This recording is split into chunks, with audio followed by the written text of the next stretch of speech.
Ethan Miller was born into a family that never truly became his. When he was 2 years old, his parents divorced. Not with shouting, not with drama that a child could remember, but with quiet indifference. Each of them remarried soon after, starting new lives, new families, and new priorities. Ethan was left behind, passed between conversations, treated more like an inconvenience than a son. The only person who stayed was his grandmother. She lived in a small, aging house, but to Ethan it was the safest place in the world. She woke him every morning, made him simple breakfasts, and held his hand when he felt scared or lonely. She told him stories at night, stories about kindness, about endurance, about how even forgotten people could still matter. For 6 years, she was his entire world. Then, when Ethan was 8 years old, she passed away quietly in a hospital room. No parents rushed to his side. No relatives cried loudly. The room felt empty long before he understood why. After her funeral, Ethan returned to the house alone. The silence was different now. It wasn't peaceful. It was heavy. From that day on, Ethan learned to survive by himself. He learned how to cook rice without burning it, how to wash clothes in cold water, how to count coins carefully before buying food. He learned how to come home from school and do homework without anyone asking how his day went. At school, teachers saw a quiet boy. Classmates saw someone forgettable.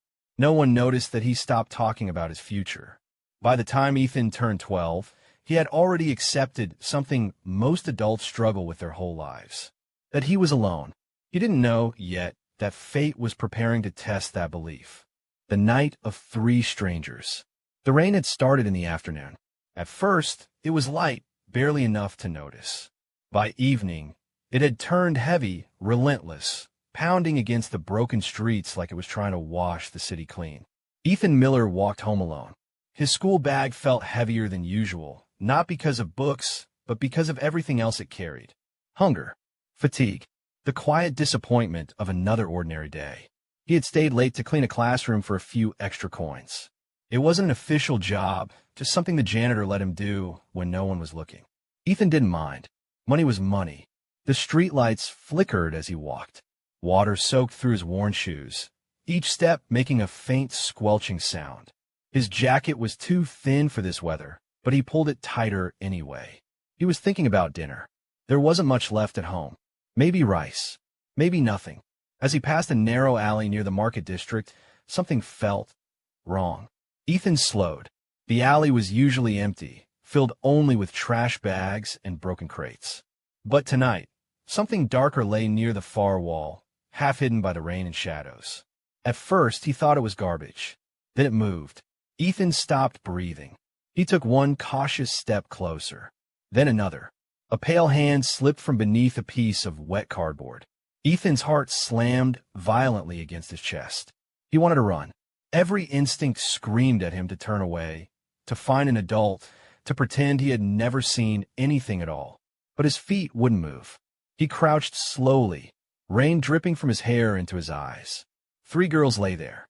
They were older than him, around 15, maybe 16. Their clothes were torn and dirty, their hair tangled and soaked. Bruises marked their arms. Their faces were pale, too pale. They weren't dead, but they were close. Ethan shook. He reached out hesitantly, placing 2 fingers near one girl's neck. A pulse. Weak, but there.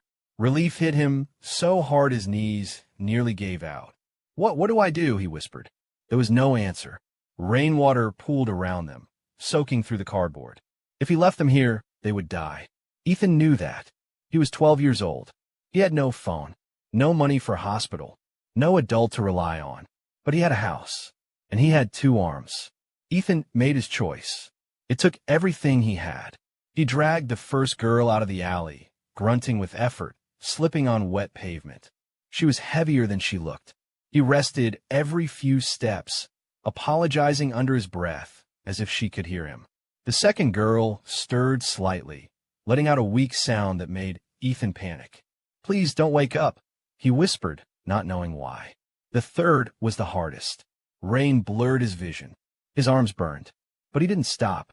By the time he reached his house, Ethan's entire body was shaking. He kicked the door open, dragged them inside one by one, and locked it behind him. The house felt impossibly small now. He laid them on blankets, hands trembling as he searched through old drawers for dry clothes. He remembered things his grandmother used to do, checking foreheads, wrapping towels, whispering reassurance. So he did the same. He heated water. He wiped their faces. He prayed. That night, Ethan didn't sleep. He sat on the floor, back against the wall, watching their chests rise and fall. Every sound made him flinch. Every cough made his heart stop. Sophia was the first awake.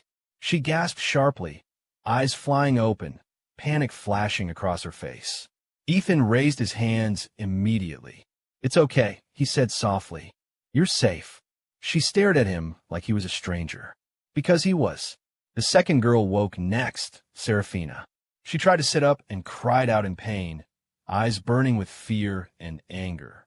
"Don't touch me," she snapped weakly. Ethan backed away instantly. "I won't," he promised. The third girl, Chisindra, woke last. She didn't panic.